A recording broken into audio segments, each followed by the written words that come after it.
Let me tell you why I think that iridology and sclerology should be taught together. I really do. They complement each other perfectly. Iridology tells you a lot about your genetics and the history of your body from the time you're born to this very day. It is very, very slow in responding. Okay, so we've knocked out 2 of the signs in the iris of the eye. Now we're going to talk about traveling lines.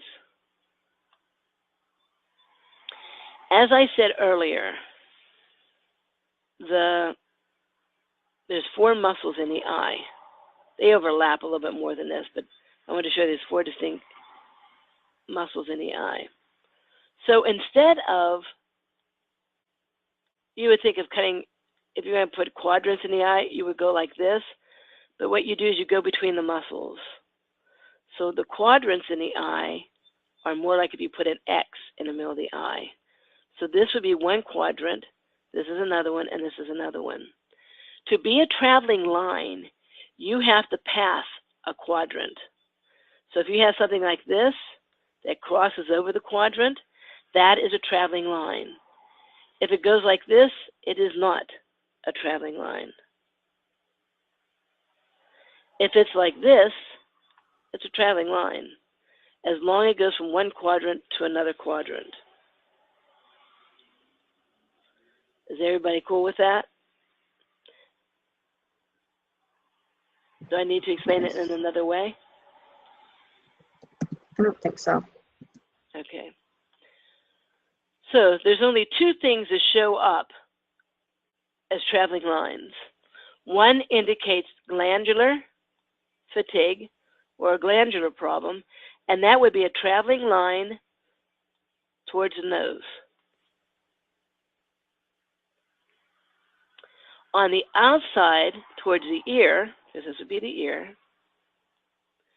the traveling line indicates lymphatics or lymph nodes, which was huge for me because you cannot see lymph nodes in a brown eye. I know IPA says you can, but I totally disagree. A true brown eye you cannot see lymphatics in, or at least I have not in 27 years, 28 years. So to be able to see lymphatics in a brown eye is extremely helpful because it's not typical for a brown eye. That's more of a blue eye problem. So inside gland, outside lymph. So this would be the person's ear over here. There's a traveling line because a quadrant would go like that. I had a question trying to correlate transversals with traveling lines, and if there was one in your mind.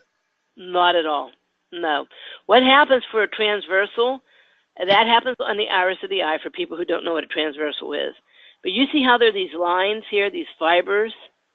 What a transversal is there's such a weakness there in that part of the body that one of these snaps.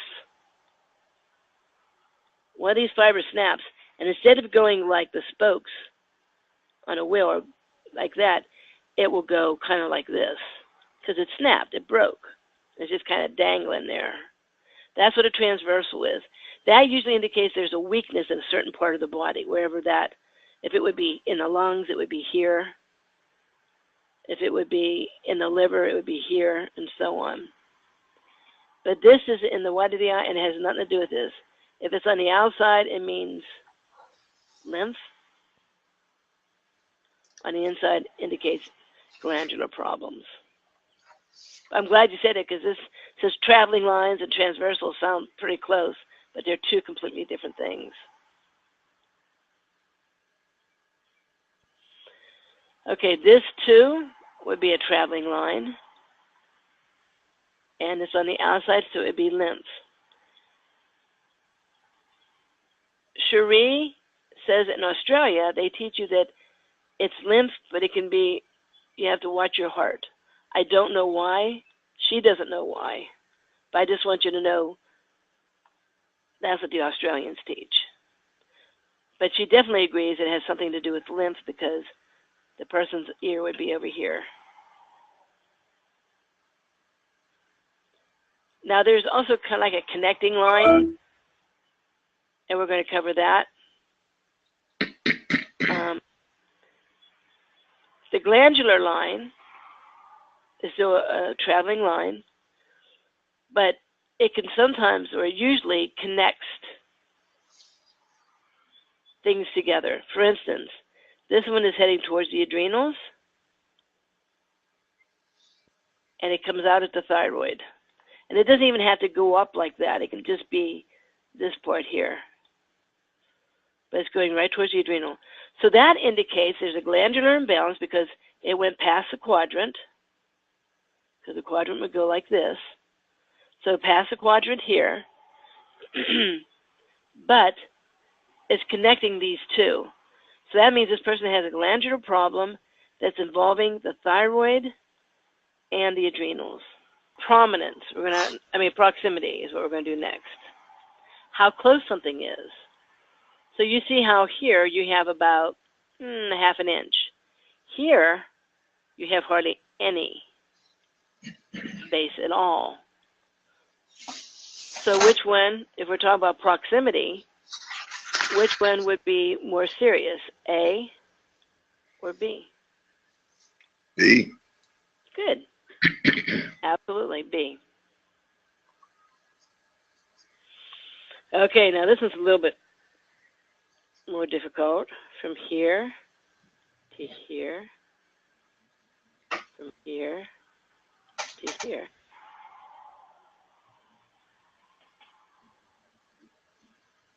A or B? B. Yep. It's really close. And you may see that, it's really close. But yeah, I would say B is closer. Okay. A or B? B. Good. See how easy that is? The eye is almost telling you. You know, the closer it's getting to the autonomic nerve root, the more serious it is. Do you no longer use the word collaret? I'm sorry. Yes, I like the autonomic nerve root. I wish they would never change that. But you're right. Thank you for bringing that out, Dick. I'm sorry, you're going to say something? Well, I just kind of, I feel as you do. You know, I thought Dr. Jensen's terms were quite accurate, and the IPA is simply trying to use terms that the medical doctors are more comfortable with, but they're not comfortable with iridology in general because they know nothing about it. Right. So I don't know why we give in to them like that. I prefer Dr. Jensen's terms. Well, the reason why I like autonomic nerve wreath over collaret, because if you tell someone collaret, they don't know what you're talking about. But autonomic nerve wreath, lets you know that it has something to do with the nervous system. And I like that term better. But I should use collaret because most people are using that nowadays. If we're going to relate to IPA, we have to. Okay, here's another one, which is more serious. A or B? B. Good. So I think everybody understands this. Is there anybody that doesn't understand it yet? No one's saying so far. Okay.